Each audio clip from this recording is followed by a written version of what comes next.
Good. Welcome everybody to the our first roundtable for field days. We appreciate the fact that virtual distancing is giving us many challenges, but I think we have a pretty good roundtable put together for you. And it's not all because of the storm damage that came into Iowa. I think this would typically be what I would kind of discuss at a field day. And so today we're going to have the help of some of your peers to discuss the ins and outs of their experiences, not so much about what they have this year, but mostly about what they've experienced in the past. And so we're gonna call this the Challenges of Harvest Roundtable. And today we're joined, and guys, just wave as we go around the room. But Dale Filson from Renville, Minnesota. Dale is a third-generation farm. He runs about 50% corn, 30% soys, beets, and navy beans. He's currently in the process of harvesting his first harvest of navy beans. And he took time off the combine to come in and join us for this session. Then we have Andy Erger from Brandon, Iowa. Andy, fourth generation, currently taking over the farm from your father. Yep, that's correct. Working on that. He does a lot of trucking, has no livestock, 100% corn on corn, guys. And for many years, he's got a sandy loam, and he does some things like air seeding rye in the fall and some different types of things. So it gives a little bit of diversity to our typical corn soybean farmer. Third, we have Doug Ablin from Groton, South Dakota. Doug joins us as a third-generation farmer, 40% corn, 60% beans, and he does that to manage the harvest acres of corn and has a little higher swath into the soybean arena. And then we are also joined from all the way up at Valley City, North Dakota, Kyle Walden, who works with Premier Ag up there with Matt Jorison, and that's an operation that's about 35% corn typically, 50% corn and soybeans recently. He has an interesting perspective on what's going on. Those guys up there were 100% prevent plant a year ago, and this year you planted 20% of your acres, and so there's a lot of devastation around. So what we want to do is kind of discuss different topics about the harvest season, a topic about how you handle the grain, how do you store the grain, what should we prepare for next season, and I guess we'll just kind of start in. The forecast now is that there's going to be fewer rains coming out of the tropical storms, making its way up to us, and these crops that were in drought stress and these crops that were damaged by the storms, or if they were wet planted in the spring. I know that up in the prevent plant areas, we had a hard time managing, some of the residues and getting the ground dried out. We have compromised root systems everywhere. And there's going to be quite a draw on the stalks with the yields that are coming out. And so everybody's going to have stalk rot. And won't take a lot of storms to make us have some downed corn in some areas of fields or in whole fields. And so let's just start in with conversations about that phenomenon. I guess how many of you have had experience with downed corn? A little bit. Yeah, I sure have. This is fresh photos, and one of the things that Lyle and I have been talking about is the depth of this corn. It's not twisted like a tornado. It's mostly laying one direction, and so I'll let you guys go, but I'll preface it by saying, the corn on the bottom of this pile, closer to the soil, is going to be quite a bit different than the corn on top that has the air. That's one. Two, these stalks and roots are compromised, and if they had big yield, which you see the ear size on this farm, they're going to draw upon that stalk pretty quickly and deteriorate stalk quality, and so the lodging will actually probably get worse or softer. So I guess the first question is timing of harvest. Do we Do we get it as soon as we can? Do we let it all mature? What's your guys' experiences with something like this? I would guess it's going to depend on, you're going to have to go out there and check the quality of the corn. I mean, if you're going to start getting some mold issues or, some rot in there, I assume you're going to have to weigh that out, whether or not you want to go out there and get it, or if you want to let it sit out there and, timely get it. I mean, it's going to be a timely harvest no matter what for those guys doing that. I mean, you're just not going to be able to dive in there and go 5 mile an hour. I mean, it's going to be a 1.5 mile an hour all day long, and you're going to fight it tooth and nail the whole way. I mean, there's just not going to be anything fun about it. So, I mean, and it's going to depend on whether it's completely green snapped. I mean, if it's green snapped, I mean, there's not much getting it. If it's down, I mean, you can flatten out. I mean, they got wedge kits and stuff for the head, so you can lay that head down flat. I even heard some guys that have dealt with some really bad down corn, and they have actually ran at an angle before. They didn't even run with the row. They just ran at an angle, whatever way they could get to get it picked up the best as possible is the way they did it. Yeah, and I've done that. I just went against the grain and lowered the head as flat as I could get it and just kind of slowly plowed through it and let it open the stripper plates up and let it kind of work its way through. Yep, exactly. Yep. It's not been known to the grain trade yet, the damage to the dryers and the bins from that storm. But this storm started, just east of Omaha, some parts of Omaha. I'm in Sioux Falls. We had a massive, 4 a.m., 5 a.m. glasses in the cupboard rattling thunderstorm. And it was heading to the southeast. And it picked into that Omaha storm, and that's where all of that started to push, like at Carroll. Yeah. And down between the Highway 20 and I-80 corridor, and just blew across there like a steamroller. But it took out bins for drying. Oh yeah, right? For sure. Yeah. So you guys in the north. Go ahead. That's a huge issue. I mean, if they don't have a dryer, it throws a whole other wrench in it. But on our sake, when I had it, I still had a corn dryer. I got in there as soon as the guy could, and I mean, when it's dry, when the ground is dry, you have to go with down corn like that because it does not work in wet. Once you get a rain, you're done. I mean, you got to sit until those leaves dry off. They just don't slide over the head, and they don't dry. Material coming in, so you have to get at it when the weather is going to dictate a lot of it. So do you think that their guys are going to be able to, if they can't get it with a corn head, will they go with a flex head and go that way? I know it's a lot of stuff going through the combines, but I've heard of guys doing that before. That's instead of using a corn head, go with a flex head. Yeah. I haven't heard that before, but I mean, I bet there's going to be all kinds of things people will try. I mean, you know how we are when we get pushed up against the wall. You do whatever you can to make, to cheapen the cost of the equipment going across the ground. Whatever you have to do to make a go of it. I mean, you're right, Doug. So I mean, I wouldn't doubt seeing some guys out there, some draper heads or something, trying to do whatever they have to do, make time efficient and get everything they can get.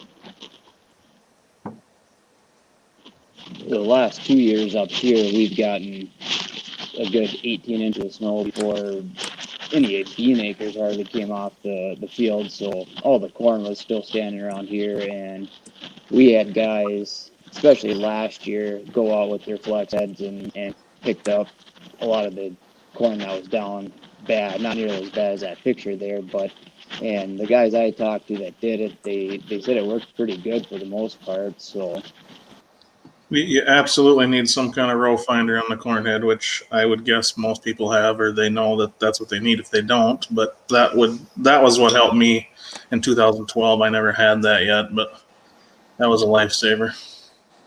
Yeah. Those are all things I heard. Auto steer, row sense, flatten your head down low as you can. Get it as close to the ground, flatten it out. You got to buy a wedge plate. Use a wedge plate. If you got the cone, deals on your older combines. Put those rollers, the cone rollers on it.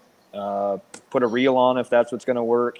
There's so many, different aspects that you can take with this. It's just whatever's actually going to work, and it's going to take a lot of trial and error to figure out what that's going to be. But we all know a flatter the ground as possible. Try not to run the snoots in the ground. Just level that thing out as best as possible. Gather up what you can, and look forward to next year. I was going to say, in our area of the country, I know the year I had it, I put rock insurance on the combine because we have rock. Yeah. You will run stuff through that you will not have a clue where it came from, but so that would be one thing too, I guess. So it brings up a point, though. Now, Kyle, you're a prevent plant guy. Coming into next year, probably everybody was a prevent plant guy at some point. But to me, you've got 2 years of it running, and I think coming into next year, we've got a whole bunch of things that are going to happen this fall that are going to affect next year's crop. Volunteer corn with traits is going to be an issue from all the ear droppage. We're probably going to have a little bit of a hard time managing this wet residue.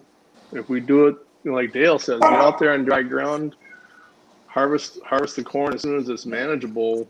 We're gonna have an issue with residue.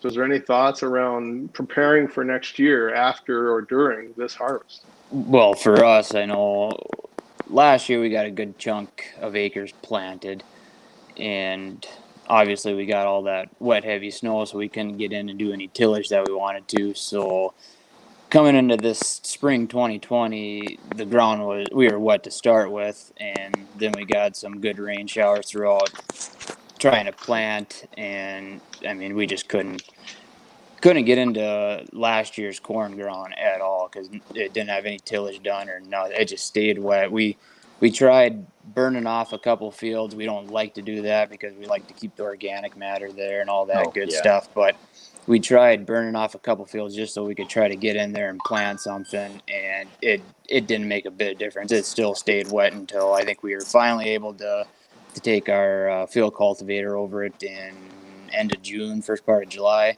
So it didn't make a bit of difference. So wow. It just stayed unplanted, and finally we got a little dry spell there, got some tillage done, and we got some cover crops spread out there, and we plan on letting them grow here for a little bit, and then kill them off with some Roundup, maybe some Sharpen and whatnot. Take the field cultivator over it again, work it black, and just hope for the best for next spring. Hopefully it's a mild winter. We don't get a whole lot of snow, and it stays a little bit dry just because last 3 years we've been just wet up here. I mean, there's spots where we haven't had water, or we've been able to plant for the last 25, 30 years, and now there's water out there and haven't been able to plant it. So we just doing our best just to try to keep it black and keep the weeds down and get something growing out there throughout the summer and fall here to get some moisture sucked out of the ground and then work it again and hopefully plant it next spring. Yeah. So, Andy's corn on corn, and he strips in the fall. And Doug, you put a lot of soybeans out, and I'm supposing there's probably a dialogue about maybe next year's crop would dictate a little bit about how we handle what we're leaving behind this year. Doug? Well, what I was going to say is that what we've seen is, like the cover crop guys we're putting cover crops ourselves out, but there's a lot of volunteer corn in the cover crop, volunteer corn from last year already. And I can hardly even imagine what it's going to be next year with these guys in Iowa with that much, volunteer in the field. It's going to be something else for whether they work it or not. It's still going to be there's going to be a lot there to deal with. It's either working it or going to spray it or something. That would be another reason I would say to get at the corn as soon as feasible, because I think if it was me, I would plan on doing some type of a turbo till after it or something, because you're going to have whole stalks left that are going to slide into the head. Oh, and you're going to have to slice and dice the stalks up a little bit. And we might get some of that stuff to germinate this fall yet, and it'll help you next spring. So Yeah. Yeah. Yep. Yeah, we Yeah, had get a it- conversation about Lyle was going out right after this storm came through to do some trainings, and he's like, how are these guys going to handle this corn that's not harvestable? Which they have some. So, we got guys going out with silage choppers and just blowing it over and then disking it in to get it all chopped up like Dale's saying. mince it enough to where you can handle it next year. Yeah, you're right. They're going to have to do something with it for sure. Some type of tillage. Yep. In my background, we were minimum till, strip till guys. So we would immediately be following the combine. As soon as we thought the stalks were chopped up enough, we would go out with a batwing and mow what was left if we could, or disc what was left, and we'd strip the field in the fall. Even if it was frozen, we'd go strip just so that we could have something that would dry out better in the next spring, But it was a long time ago, and we have big equipment now. It's kind of hard to do that, but yeah. One thing we found that might help these guys is that we bought one of these horse jokers this last year, and for chopping that stuff up, and we've seen where we've done it on corn stalks for this year already, where we're doing some cover crops. I think they would be able to get one of them things in there if they got sharp blades, or put on new blades. And they actually chop it up more than a disc. What I've seen of it, they go faster, you can cover more ground, and I don't know, it might be an option for them guys to chop it up, like you're saying earlier, work it in, chop it up. I don't know. Yeah. Do you think, Andy, you do a lot of cover crop, right? Yeah. 100% of my acres are all cover crop, but I'm using that since I'm no-till corn on corn. I'm using that kind of as a little bit of a, like topsoil tillage, the roots on the rye. That's about all I'm really using it for, to be honest. And then it helps with a little bit of a weed barrier as well.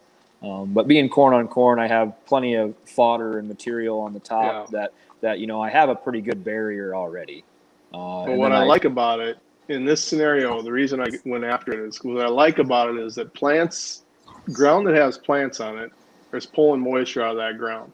Yep. And helping dry it better than idle ground does.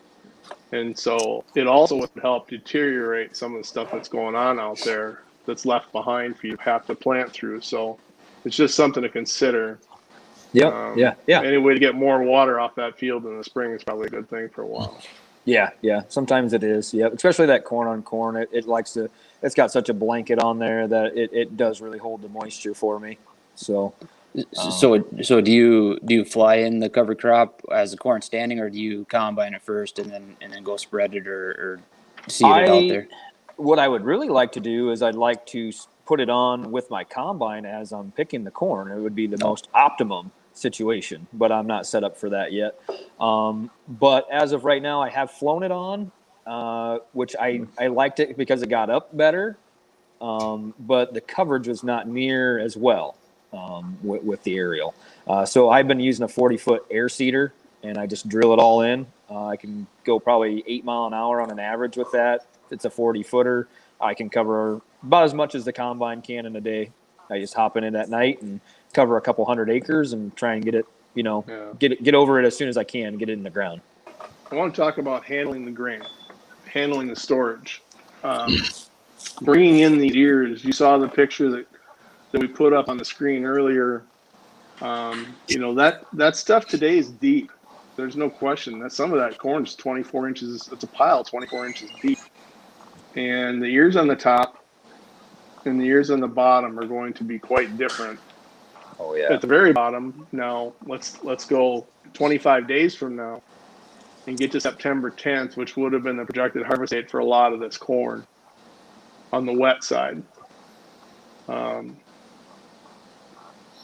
lot of that corn is going to fall apart. That stalk's going to deteriorate, and it's going to be laying flat on the ground. We're going to get pre-germ kernels, some mold, some aflatoxin building up, right?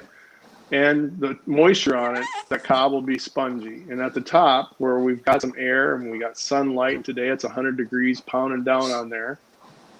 that's going to dry quicker. It's got compromised roots, and whether it's lower or higher test weight isn't the issue as much as the moisture is going to be different. So every ear that comes in is going to be plus or minus 20% of the other ear next to it. So yeah.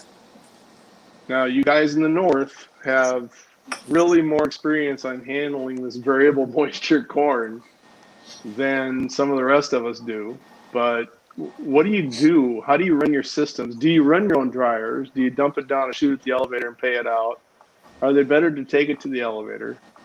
I mean, what's your thoughts? Let's just say it's going to be below average grade quality, okay?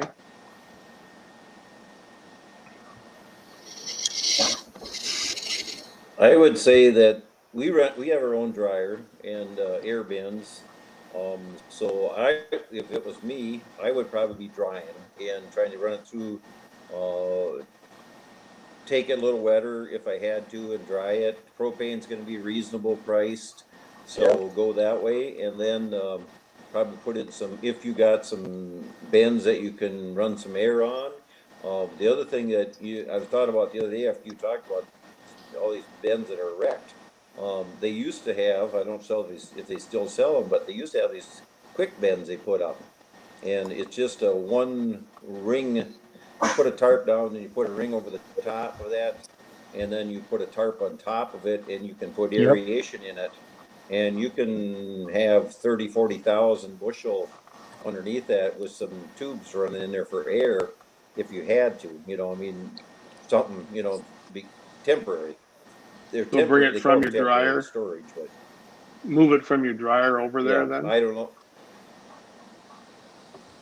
Yes, you would put a little dryer, you could still, if you couldn't get it all to the elevator and they can't handle it, you could at least get some air on it and get it going that way too. So You make me think of my dad when I was a child.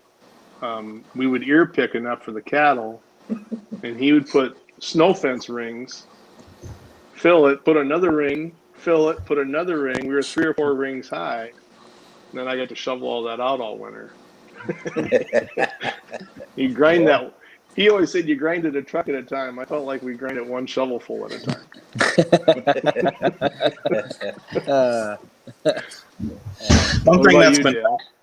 One thing in our area that's been done on some of the years when it's getting late harvest, a lot of guys will bag it. I mean, that definitely works. It works really good, actually. Obviously, you got to do something with it later. But, I mean, if you put it in a bag at 25, 30%, it's going to come out at 25, 30% as long as that bag stays sealed. It's not going to be any different coming out than it was going in. Yep. I figured we'd see a lot of bags in our area. I think there will be a lot of bags just because, nobody's got storage left down there. Yep. So, that's one thing I would definitely probably be looking for.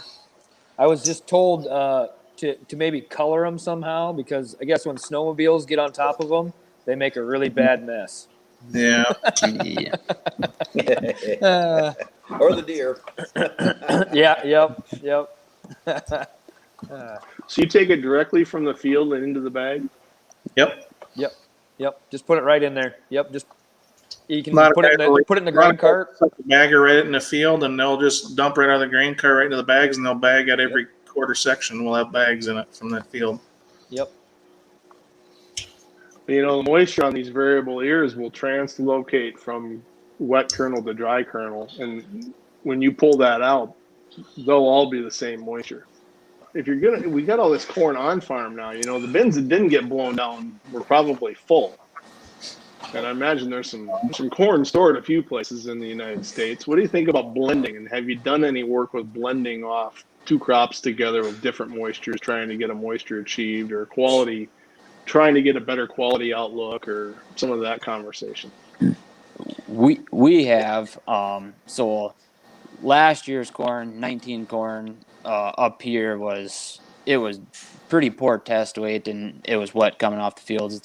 The year before, test weight wasn't too bad. It was probably 54 to 56 pounds. Last year was anywhere from 40. I heard some down to about 44 pounds got rejected from the ethanol plant. So, and there wasn't too much in our area that was 55 or heavier.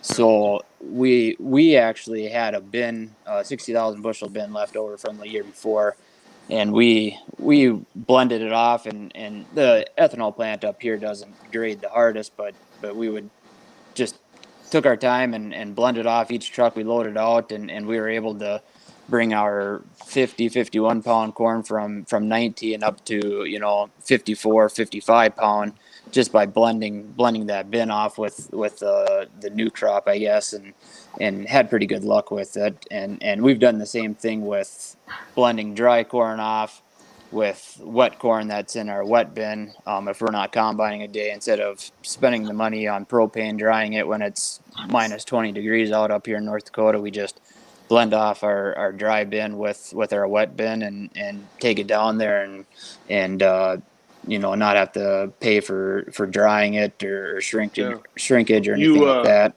You blend that with the loading auger? We have bin into the truck? We have a leg system, so so we can pull out of a takeout out of our wet bin and then out of our wet bin and pull it all out through the same leg and load into the truck. So we're set up for doing it easily. I do have a couple guys that they have two bins right next to each other, and they have two conveyors set up coming out of each bin, and they'll load the truck at the same time with both conveyors to blend stuff off. Yeah. What about you? Right. Dale? Taking grain out to the field? Do you bin? Do you have a dryer system? I have a dryer. Yeah. I mean, I would, if they have a dryer, that would be I would definitely run it through a dryer, because you're going to harvest it wetter than you would probably like to. So, I mean, I guess I feel I can dry cheaper than the elevator charges. So that would be what I would do with it. But you got to have a dryer. And if you lost your dryer, then you're in a whole different game. That's where I would probably look at bagging. And even if I lost bins, I still think I would look at bagging. Just to keep some control of the grain. I mean, I don't know. I'm quite a bit short of storage space myself with the crop we have coming this year. And I was looking at baggers before that storm hit, and I can't find them now. So I'm pretty sure I know where they went. Yeah. So I was just going to bag some corn just to, because I'm short of bin space. So, what is it you wish you knew before you went into one of these years that you know now that you'd never do again? I did this, I'll never do that again. Is there anything like that in your background?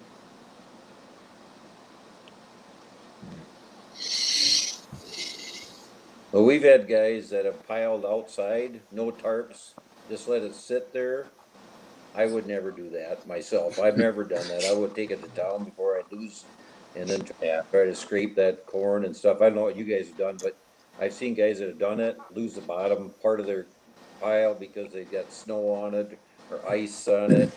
And I guess to me, it isn't, I can't see it doing it, but if you look at these elevators, I'm sorry. I always laugh at that because, by nature, don't we go harvest our best corn first? And then we stick it on the bottom of that pile. And we let all the water go down through it to get to it. Well, you look at the elevators and the damage they have when they do these bunkers and stuff. They have much damage because they don't get the tarps on them, or they're opened up quite a ways, and so. Yeah, we had not far from here, there was a 1,000,000 bushel pile and the tarp blew off, and they never went out and fixed it. And I just, you just kind of cringe at that, scenario, that, that you can just see I don't know if everyone just doesn't think the way I do, but I'm like, that's money just deteriorating out there. It just, it's poor management is what it is a lot of times. No, I only have one thing I would say about storage of poor quality grain or whatnot. A lot of times I do a lot of corn on corn. I'm storing corn. I do core my bins out. I get all that chaff out of the middle, and then I refill it with clean grain. That is one tip I have. I've lost a couple bins over the years of spoiling because prices aren't there or this or that, and you're like, oh, we're just going to hang on to it a little bit longer, and then pretty soon, you get hot spots in there, and then you have more trouble, and you got that same price because your corn's half gone. So I have learned to just core the bins out, take 2-3 loads out of each bin after it's cooled down, just take it to town, and just retop them back off. The question is, for each of you, is it quality over quantity, or the other way around? When you're going to go out and harvest in these challenged areas, you got drought, you got down corn, you got wet falls. What are we doing? Are we quality first or quantity first? And the difference, I think, is in this corn that we show in the picture of, you could raise your head and not try to go for all of it and get better quality and reduce your quantity. So I have that thought, and I'm just kind of wondering if you think about it in those terms. I guess where I would be at with it, I store my own grain. I would pick quality over quantity, just so that I can store it and have a healthier product at the end of the day. If I lost all my grain bins, I think I would go for quantity, try to bring in as much as I possibly can, and then move it. But yeah, quality to me would always be number one.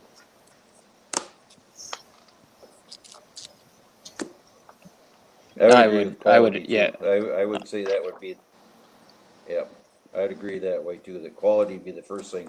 But some of these guys, maybe they're not going to do anything. Maybe they're just going to take their crop insurance money or insurance money and run and say, put a for sale sign up. Yeah, maybe. I don't know. It's yours, as is, where is. Yeah. Yeah, I the think problem is that if you can't get to your guarantee, then why even try? And if the crop insurance people will work with you, maybe that's where they're at with it too. Depends on what your APHs are.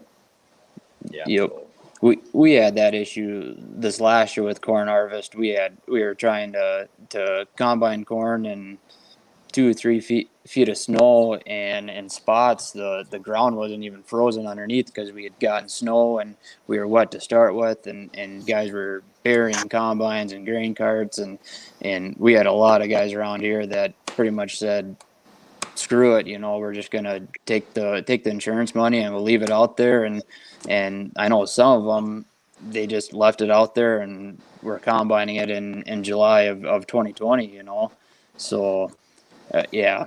the quantity and quality are going to be demanded by those contractual obligations.